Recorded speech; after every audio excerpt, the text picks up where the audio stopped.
El Señor Jesús nos dijo a los discípulos, se los dijo a los del primer siglo y nos dice a todos nosotros, vosotros sois la luz del mundo. Y hoy vamos a tener para compartir lo que Dios hizo en su vida y cómo ha iluminado en su vida a Daniel Panduro, un joven universitario que sirve al Señor en medios de comunicación y que comenzó en algo que muchas veces hay gente que menosprecia, que es en la parte técnica. Pero vamos a hablar de eso con Daniel. Esto es Luz a las Naciones desde Madrid, España.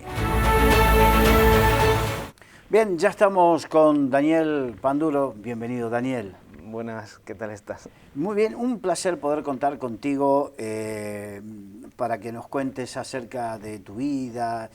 Primero, ¿cómo conociste al Señor?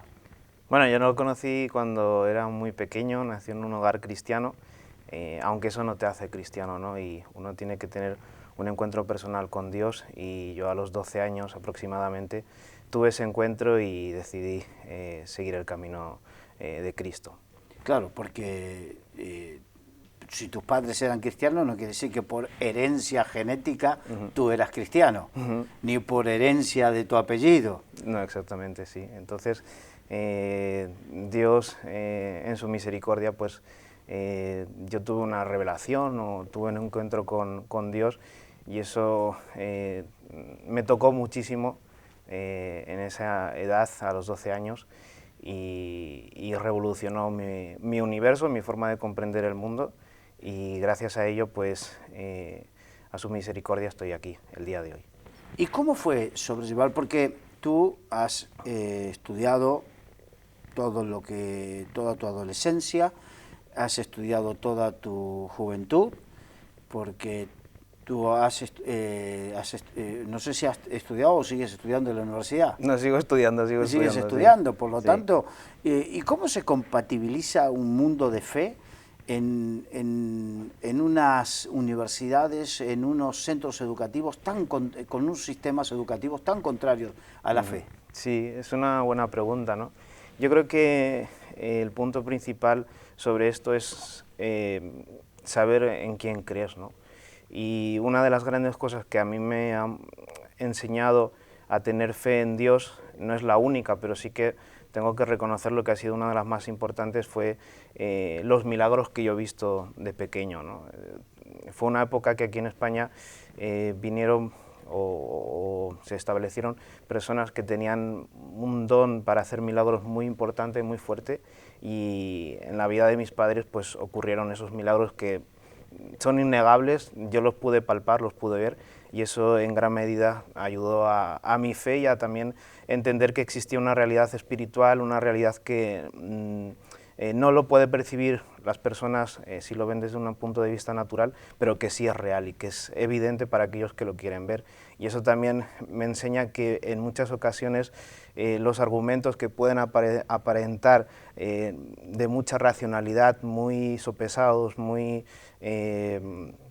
científicos en su base, no existe tal ciencia, sino que más bien es producto de un corazón endurecido. Y yo creo que el estar en esa realidad sobrenatural me ayudó a tener fe, aparte de ese encuentro con Dios que fue impresionante. Entonces, esos dos elementos fueron los que me ayudaron a poder combatir. En la ESO yo recuerdo que eran algunos profesores muy reacios a mi punto de vista. Recuerdo un profesor de filosofía que se llama Augusto Klappenbach, yo creo que todavía aún vive. Él era de origen argentino, pero creo que era finés, o de Finlandia, perdón. Y él era una persona que era muy abierta en los temas de fe, y yo recuerdo que le conté mi testimonio en un trabajo de filosofía, y le comenté todas estas cosas. Yo le decía, mira, yo honestamente puedo aceptar todo lo que vosotros decís en cuanto a Dios, pero también quiero que vosotros aceptéis lo que yo, o por lo menos lo respetéis, lo que yo he vivido, ¿no? Y toda esa experiencia sobrenatural y todo eso que me ayuda a entender, creo que de una mejor forma, la realidad. Y la verdad que fue un proceso difícil, fueron tiempos difíciles, porque es precisamente ahí donde hay una batalla, y se nota que hay una batalla espiritual, ¿no? Una batalla de ideas. Pero gracias a Dios... Sí, porque entendamos esto, que tú hablaste del profesor de filosofía, pero la filosofía anticristiana, la filosofía humanista, la de Marx, Weber, Nietzsche, Schopenhauer, todo eso, esa filosofía está desde no solamente en las clases de filosofía, sino que está entroncada en casi todas las asignaturas. Sí, claro, porque son formas de comprender el mundo, ¿no? Y todos necesitamos algo para entender el mundo, y al final todo eso se reduce a una manera de fe. Hoy estoy viendo unos documentales de la BBC que se llaman, creo que, Vida, y en ellos te cuentan todas las formas, las estrategias que tienen los animales para poder sobrevivir. Y es impresionante que hasta los seres más minúsculos, que no le damos ninguna importancia, las estrategias inteligentes que ellos desarrollan para poder sobrevivir, ¿no? Y te das cuenta de que si uno desea negar a Dios es porque en su corazón, quizás, para mí es mi punto de vista, lo que realmente existe es unas ganas de negarlo por el hecho de que no quieres dar cuentas mañana más tarde de lo que tú estás haciendo, ¿no? O sea, realmente no creo que se pueda negar el hecho de la existencia de Dios, viendo las evidencias, viendo la realidad que nos envuelve, viendo la sabiduría que hay en ella, y eso me da fuerzas para creer y para seguir confesando lo que creo en la calle o en donde esté, o si es en el foro de la universidad. Yo creo que hay en este sentido, es algo personal que después de meditar, yo creo que también hay un deseo de negar. ¿Por qué? Nosotros nos encontramos en Madrid. Madrid es una de las ciudades en el mundo donde más cantidad de museos hay. Está el Museo del Prado, el Museo el Reina Sofía. El Reina Sofía, el Thyssen-Bornemisza, hay muchos museos, pero el Museo del Prado, digamos que está dentro de los más importantes del museo del mundo. Entonces, te hago esta reflexión, ¿a que ninguno va al Museo del Prado y se pone delante de un Velázquez y comienza a decir, porque el color este vino evolucionando de este otro color y por tal y tal cual mutación llegó a esta figura? ¿A que ninguno dice eso? A que los expertos dicen, este cuadro se pintó en tal época de Velázquez porque se puede ver los rasgos de lo que él ha vivido, de su circunstancia emocional. Exactamente, sí. ¿Y por qué la Biblia dice que los cielos cuentan la gloria de Dios y la maravilla de sus dedos? Sí, exactamente. Estos días estamos en el programa que conduce mi padre, estamos escuchando unas cápsulas muy buenas de un orador que se llama Andy Wickham, y precisamente hablaba un poco de este argumento, ¿no? Del tema de que si tú ves algo, puedes diferenciar que existe un agente que lo ha creado, por ejemplo, un coche, ¿no? El coche Ford Focus. Puedes conocer el diseño del coche, cómo funciona el motor, pero no por el hecho de que conozcas el funcionamiento del motor significa que puedas negar que hubo alguien que investigó y descubrió cómo funcionaban los principios físicos para poder poner en marcha dicho motor. Entonces, el hecho de que tú conozcas algo, cómo funciona, no significa que se pueda negar que existe un agente creador de dicho principio, ¿no? Y exactamente es lo que tú dices. Yo creo que si tú ves lo que comentaba antes con los documentales de la BBC, que por cierto están muy bien hechos, invito a toda la gente que pueda verlos que los vea, porque es impresionante la sabiduría con la que Dios ha creado el mundo y poder disfrutar de ello, ¿no? Y yo creo que eso también nos da paz en nuestro corazón, nos da tranquilidad, y el saber que aunque estamos en un mundo caído por el pecado, nosotros podemos disfrutar de las bondades de Dios y tener una esperanza para el día de mañana en la que vamos a estar junto con Él, ya en un mundo completamente transformado como Él lo pensó en un primer momento. Bien, Daniel, hemos hablado de cómo conociste al Señor con 12 años, hemos hablado de cómo un encuentro personal con Dios y una buena base te ayudó a sobrellevar el embate anticristiano que hay en el sistema pedagógico, no solamente en España, en el mundo entero, sí. El sistema filosófico. ¿Cómo comenzaste a servir al Señor? Bueno, pues yo comencé de muy pequeñito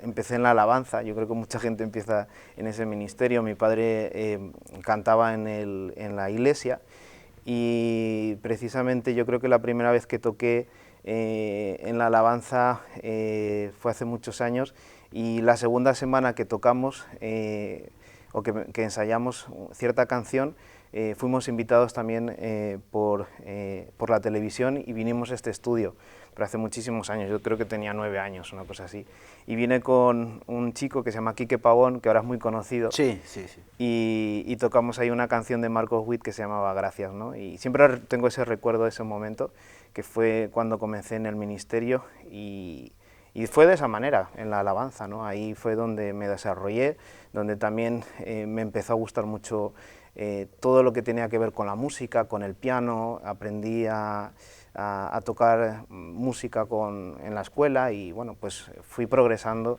en ese área del ministerio. Y después, porque tú trabajas en un medio de comunicación y comenzaste como técnico, porque, y esto me gusta mucho hablar porque es como que a la gente le gusta lo visible, pero no se da cuenta que detrás de lo visible, por ejemplo, ahora nos están viendo Claro. en España, en algunos países de América Latina, y no sé dónde más llegará, pero y nos ven a ti y a mí, pero detrás para que nos puedan ver y oír, hay un montón de personas trabajando, que es lo que no se ve, y como a la gente le gusta estar donde se ve, menosprecian los otros ministerios que son invisibles, por así decirlo. Sí, es verdad, eso es cierto, ¿no? Hay a veces una predilección por aquello que es visible, y eso muestra realmente que nuestro corazón, y yo no soy tampoco exento de esa realidad, también vivo esa realidad, ¿no? Pero lo cierto es que nuestro corazón muchas veces anhela el aliento o el ánimo, la vanagloria, ¿no? de las alabanzas de los hombres. Pero yo creo que cuando uno busca a Dios y tiene una relación personal con Jesús, ese tema empieza a apagarse, porque te das cuenta de que lo más importante es poder vivir para Él, ¿no? y poder reconocerle a Él, y te das cuenta de que todo lo demás es vanidad, que no tiene ninguna... Si al final todos vamos a morir, da igual que te hayan alabado mucho, seguramente hace 500 años habría gente muy famosa en la política, ¿no? Quizás ahí recuerdo que en el libro de Dante Alighieri, en la Divina Comedia, hay uno de los... de las personas de los personajes que salen en el libro, es un político al que consideraban alguien completamente un sinvergüenza, vamos a decirlo claramente, ¿no? Y entonces él lo inmortalizó en esa obra de Dante Alighieri, y ahora no se conoce quién es ese hombre, ¿no? Pues esto es igual, nosotros podemos tener mucha fama ahora, pero a los 2 días toda esa fama se ha marchitado, y al final es como la flor que tiene un día su gloria, su vestimenta, su hermosura, pero al cabo de unas horas ya no tiene ninguna validez y todo el mundo la olvida. Y yo creo que en ese sentido lo que Dios nos brinda es precisamente el poder estar en su presencia y poder degustar de la eternidad. Y cuando empiezas a hacer las cosas por amor a Dios, es cuando te das cuenta de que tiene una validez, que tiene un sentido y que vale la pena hacerlo, aunque los hombres quizás no lo reconozcan, o si lo reconozcan, ya tu motivación no es esa, sino la de poder agradarle a Dios. Yo recuerdo, a mí me tocó en mi vida cristiana muchas cosas muy bonitas vivir, y conocer a muchos de los muy conocidos ministros de alabanzas cristianos. Lo conocía a mucha cantidad. Y me sorprendió a algunos de ellos que terminado el concierto, la actividad, o como quieran llamarlo, estar cerca con sus músicos, con los técnicos, e ir y agradecer a cada uno, porque el éxito, entrecomillado, porque en el ministerio eso del éxito es relativo, pero el éxito de lo que se había vivido, él lo compartía con los demás, claro. Reconocía que si él había estado bien, había estado bien por los demás. Es más, te voy a contar una anécdota. Me tocó estar en la ciudad de Montevideo y yo estar a cargo del montaje de un evento donde había 6.500 personas en el pabellón, y por un fallo terrible con un cable, estar 1 hora y media todo el mundo esperando a que se solucione. Wow. Para que veamos lo importante que es cada uno. Por eso la Biblia dice que cada parte de los miembros del cuerpo es necesaria. Exactamente, sí. Somos necesarios y no hay nadie más importante que nadie, porque es lo que tú dices, ¿no? Si falta alguien, se puede tardar 1 hora y media el evento y al final no se tiene en hora y es una incomodidad. Pero yo pienso que también dentro del Ministerio de Alabanza el tema del piano me ayudó mucho a poder comprender esto, ¿no? Al esforzarme, al trabajar. No digo que me haya esforzado lo máximo, pero me hubiera gustado poder dar mucho más en ese área. Pero sí que me ayudó mucho a poder entender también el tema de la radio, a poder desarrollar toda la técnica de lo que es estar en los controles, de los programas. Quizás no ha sido algo formal mi estudio, pero sí ha sido algo basado en lo empírico. Y gracias a ello pues se ha podido desarrollar en la medida de mis posibilidades ese trabajo, y que al final también le coges mucho gusto y es algo muy agradecido, ¿no? Tú comenzaste siendo operador de radio, ¿no? Sí, sí, sí. El que pone la música, quita la música, el que hace el llamado telefónico y lo pasa por el híbrido, sí, el que abre el micrófono, cierra el micrófono, el que recibe las órdenes y hasta las broncas. Sí, exactamente. Sí, yo me acuerdo del primer programa que hice, fue un desastre, que se cortó la música, bueno, fue una cosa que impone mucho, como ahora en la entrevista. Yo no suelo estar en televisión y me pone muy nervioso, ¿no?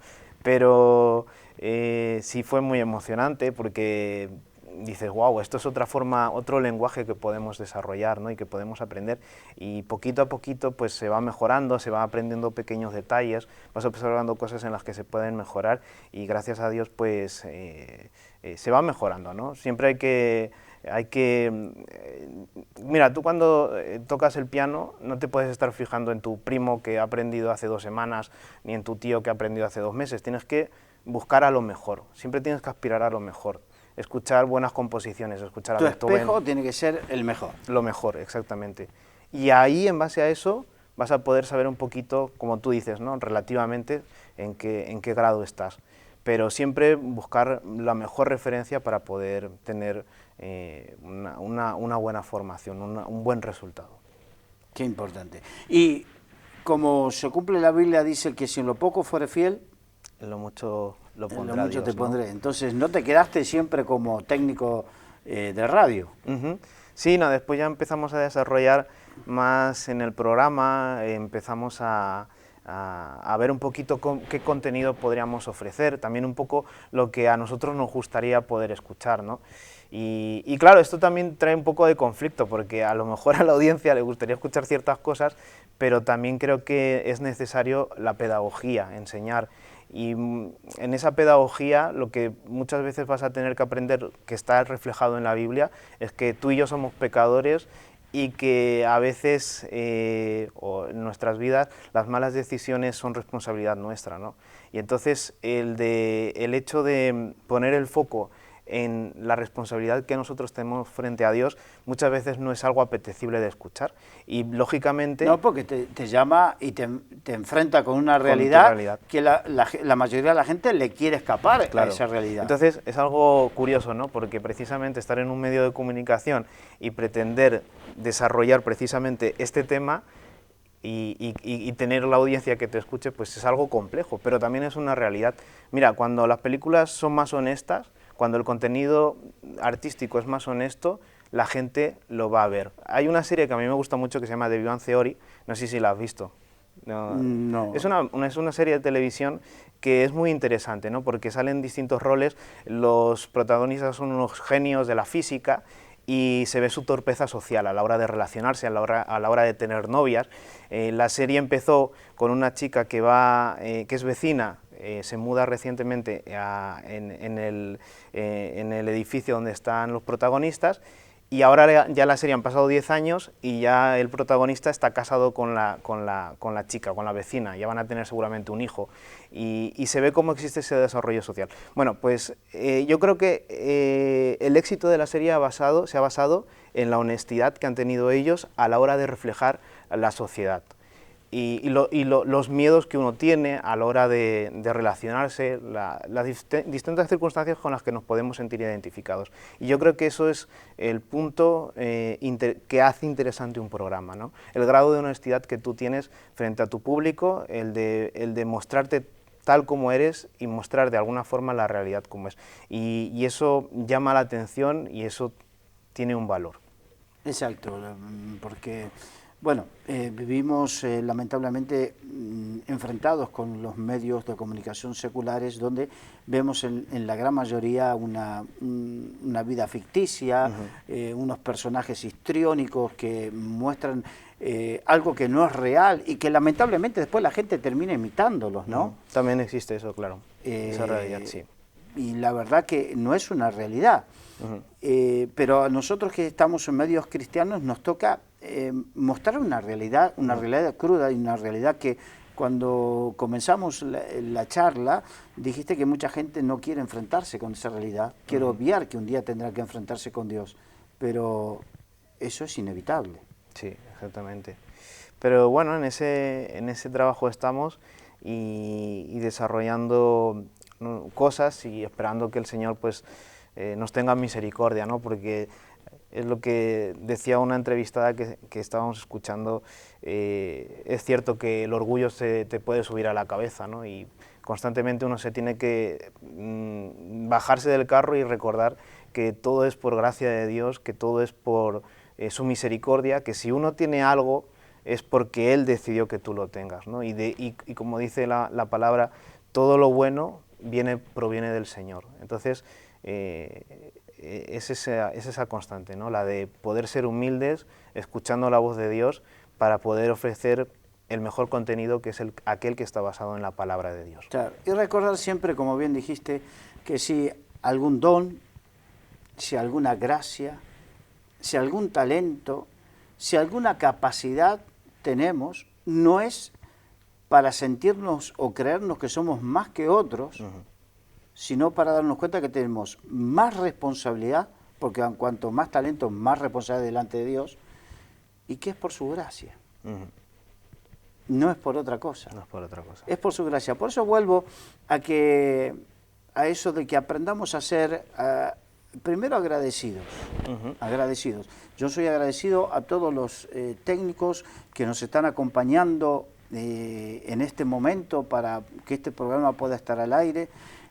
Agradecidos a todos, no solamente los técnicos, a todos aquellos, como no tenemos ni subvención económica ni aporte económico de nadie, a todos aquellos que trabajan para que esto económicamente pueda tener sostenimiento. Claro, ¿no? La televisión es muy cara. Porque nadie regala nada, aunque sí después cuestionan de dónde sacaste el dinero, pero hay gente que hace lo que tiene que hacer para que esto... entonces, esto me hace acordar cuando algo que estableció David, y era que cuando se salía a la guerra, cuando se tomaba el botín al enemigo y había que repartirlo, generalmente se repartía con los que iban al frente, con los soldados valientes.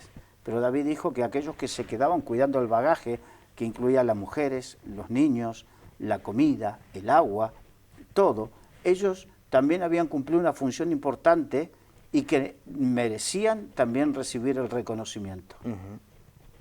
Y yo creo que tenemos que valorar a la gente que está con nosotros, a la gente que quizás hace una labor que no se ve, pero que es tanto o más importante que la que se ve. Tenemos un minuto. No sé si quieres contarnos algo. ¿Qué esperas próximamente para tu vida? Bueno, pues espero que el Señor me siga teniendo misericordia y que podamos continuar en lo que estamos haciendo, en los estudios, poder concluirlos y simplemente darle la gloria a Dios y decirle que Él es lo máximo que hay y que nos siga ayudando. Muy bien, muchas gracias Daniel. Daniel Panduro desde España, capital, de Madrid, capital del Reino de España, para las Naciones, con este programa que es Luz a las Naciones.